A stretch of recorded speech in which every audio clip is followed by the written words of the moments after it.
Thank you, Mr. Speaker, and good morning, colleagues, and good morning, listening audience. Mr. Speaker, I rise today to provide this House and the listening public with an update on education reform. I want to take this time to remind honorable members that education reform is critical to our country's success and provides our students with the tools necessary to thrive and succeed in their own country. We can only progress education reform with the collaboration of our stakeholders, such as aided schools, educators, parents, students, community partners, and businesses.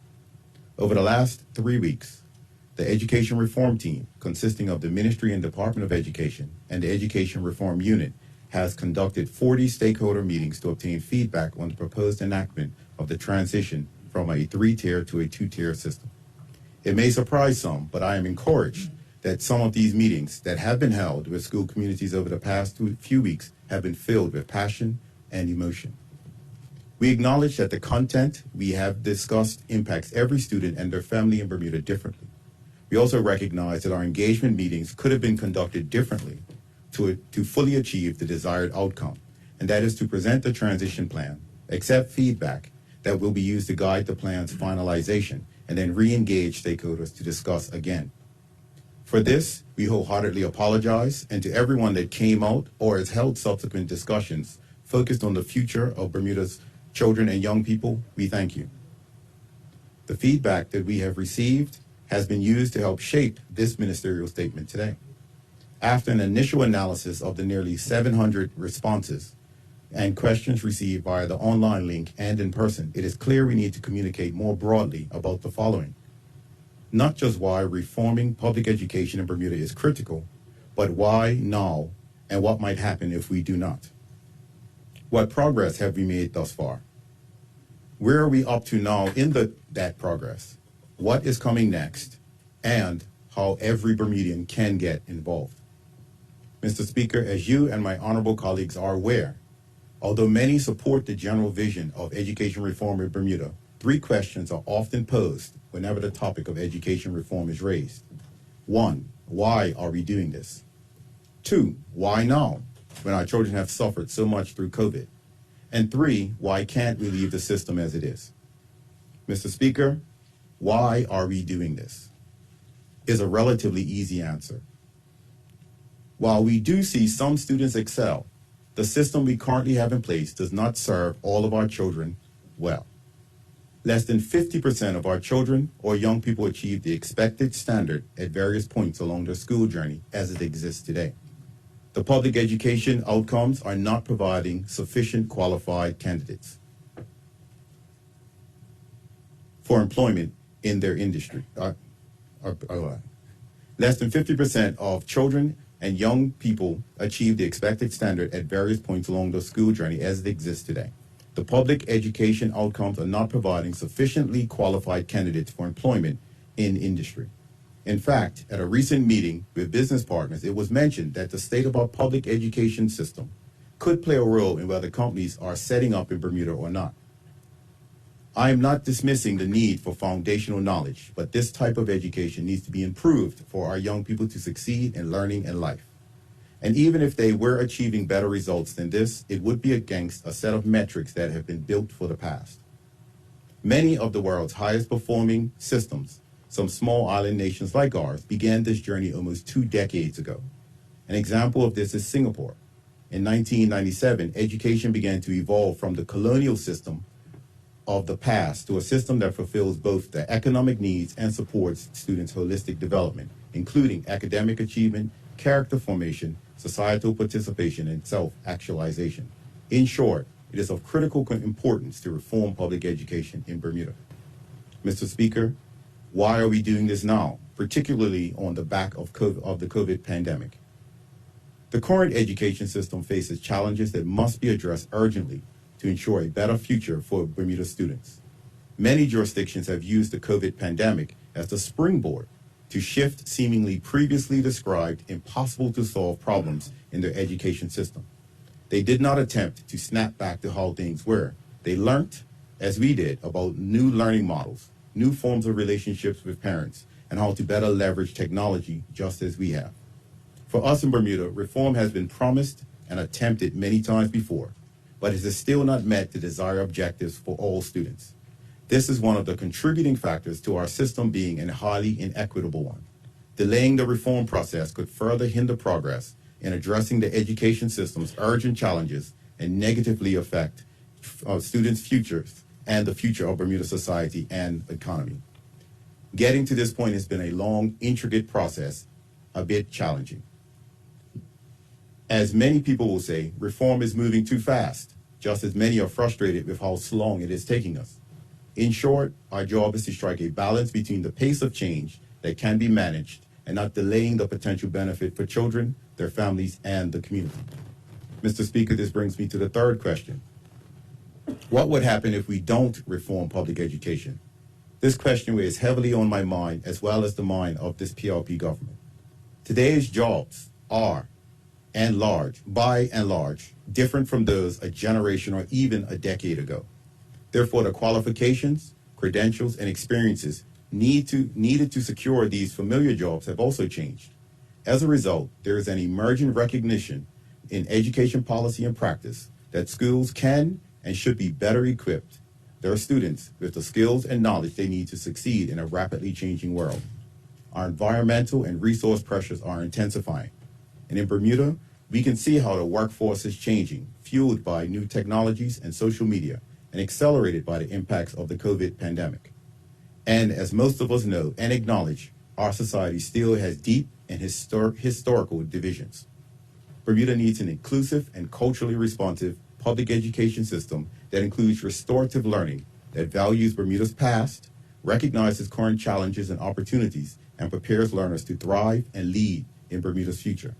If we do not reform public education, we run the risk of condemning even more young people to increased unemployment or to seek opportunities off their island, increasing inequalities along the lines of the existing racial divide and a rise in antisocial behavior and social tensions, hindering the economic development and success of our island home. In short, our society and economy depend on education reform. Mr. Speaker, I want to briefly recap the process that we've been engaged in to date and reassure the House and the listening public that education reform has not been rushed. I do not say this in a defensive mode or tone, but in acknowledgement that there are some members of our community, including those within this honorable chambers and the other place, which we have yet to reach when discussing all that involves in the education reform process. The past few weeks have given us a genuine recognition that we can and will have to do a better job at keeping all stakeholders up to date on the journey we have been.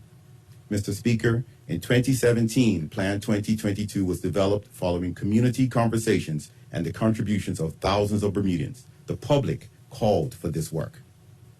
In 2019, saw the development of a scope of works for education reform using Plan 2022. The scope of works was shared with stakeholders across the island to see if it was appropriately responding to the community calls. In 2020, the parish primary school consultation began with 131 submissions representing over 1,000 consultees. The final report was published in July 2021. In 2021, the Current Education Authority Working Group began the research work to establish an education authority. In October 2021, the History and Legacy Working Group was established and submitted its report in 2022, outlining its recommendations for establishing a statutory History and Legacy Committee.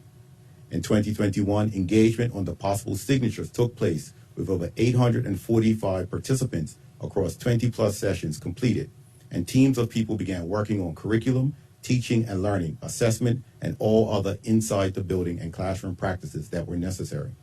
In 2021, school transformation teams were explicitly formed and focused on features and learning experiences for S1 of the signature learning programs at Cedar Bridge Academy and the Barclay Institute. In 2022, we expanded the school transformation teams, focused on the features and learning experiences for signature schooling and P1 and P7 at the first two parish primary schools and in Hamilton and Warwick parishes. This school year, 2022-23, our school transformation teams have continued system policy working groups, and which have been expanded, and a new governance, leadership, and delivery structure has been put in place. Since 2022, we have hosted weekly public engagement shows through the Education Matters radio show and the Education Connection online show. In May 2023, we are actively recruiting educators, parents, community, and business partners to expand the school transformation teams even further. The next wave of school transformation teams will be focusing on developing the following: the next 2 signature schools that will offer tourism and hospitality and educational services at Sands Secondary Middle School, and climate, environment, and resources and community and social investment at the Clearwater Middle School site. Parish primary school transformation teams are also needed for the Devonshire, Smiths, Pembroke, and Paget parishes, and the Alternative Learning School. And the work will continue through ongoing school transformation teams at Warwick and Hamilton Parish Primary Schools and Cedarbridge Academy and the Barclay Institute. Leading up to the engagement sessions held over the last 3 weeks, we have held approximately 219 engagement sessions directly related to education and reform. This includes 108 community conversations held to develop Plan 2022, 19 sessions to socialize the scope of work for reforming public education, 20 public sessions focused on the introduction of public parish primary schools, 20 public sessions focused on the identification of the appropriate signatures, 60 pop-up sessions led by the school transformation teams in the community at places like Dockyard, Kroll Gas Station, mosques, church, City Hall, and Warwick Pharmacy, to name a few, to test the features of parish primary schools and signature schools with the public. 10 parish council and PTSA sessions, which were paused to roll out the most recent communications and will pick up again in the coming months. Mr. Speaker, that brings us to our work at the moment. As I stated in my opening remarks, the past few weeks have seen us engage in 14 meetings to obtain feedback and responses to the transition plan from a 2-tier to a 3-tier to a 2-tier system. The plan has been shared with internal stakeholders, lays out the timeline for the following: the opening of all parish primary schools, the opening of all signature schools, and the phasing out of middle schools. Many have asked why we chose this moment to have this specific conversation. While much work has been underway on what happens inside the buildings of schools in transition, the moment the first 2 parish primary schools in Hamilton and Warwick parishes begin to be phased in, which will start this September 2023, is the moment we have to start phasing out middle schools. We must look at the zone-by-zone implications for transitioning children from non-continuing primary school sites. At this point, our signature schools must be ready to accept them into 5 years of senior schooling. This is also true when our young people finish at the primary school NP8. While we acknowledge the transition plan from a 3-tier to a 2-tier system is just one component of the plan to reform public education, it is a critical one. The plan identifies the student movement that is required to phase out all middle schools, operationalize the 10 parish primary schools with 3 preschool streams and 2 P1 through P8 streams, and to open all signature schools with each having 5 years of senior schooling, and the exceptionality signature school and the alternative education signature school. We acknowledge that these are difficult conversations, and this kind of change is unsettling. The passion, care, and concern for Bermuda's children and young people is abundantly clear. We must recognize the declining birth rate and public school enrollment, currently standing at 4,003 students in 2023 when compared to 7,715 students in 1988, and that human and fiscal resources are presently spread inequitably across 18 primary schools. Although it is uncomfortable, we must accept that to realize the outcome of our children and realize the outcomes our children and young people need and deserve, we must reduce the number of schools. Mr. Speaker, we acknowledge that all stakeholders need more information to grow confidence in the plan and approach for education reform. To this end, we will continue to meet with stakeholder groups most affected by the changes and community groups that are forming in response to education reform plans. Follow up in writing with all internal stakeholders so they have copies of the information and shared in initial sessions. Publish a series of frequently asked questions for all stakeholders. Begin the process of scheduling the next round of engagement with each school community. Understanding that unique circumstances depending on the parish being discussed and addressing each parish community considering these unique circumstances. Increasing our presence in the media and at community events. This will begin this coming Monday, where we encourage those visiting the Children's Reading Festival to come and find our tent at Victoria Park. As I stated in my opening remarks, we can only progress education reform with the collaboration of our stakeholders, So we hope to actively engage as many people as possible in the change process. Mr. Speaker, education reform is complex and at times disruptive work. It is not glamorous work, and it takes a long time to see the fruits of the labor. However, I want to thank those in the background and foreground working hard to make this happen. I also want to thank the teachers and supporters who have reached out over the past few weeks to offer myself and the team encouragement for the work being undertaken. We still have a ways to go, but the commitment remains as it did when the PLP committed in 2017 to reform public education and provide our country with a world-class 21st century public education system. When our first Signature School students graduate in 2026, they will leave our system equipped for the challenges they will face. They will not just leave with a Bermuda High School diploma. They will leave with real-life experiences, internationally recognized certifications, micro-credentials, and critical thinking skills that will allow them to take their rightful place as valued and highly sought-after people in their country. Bermudians that are educated to lead personally and professionally and compete locally and contribute globally. That, Mr. Speaker, is the intent I believe all of my honorable colleagues want, and this government will do everything necessary to achieve it. Thank you, Mr. Speaker.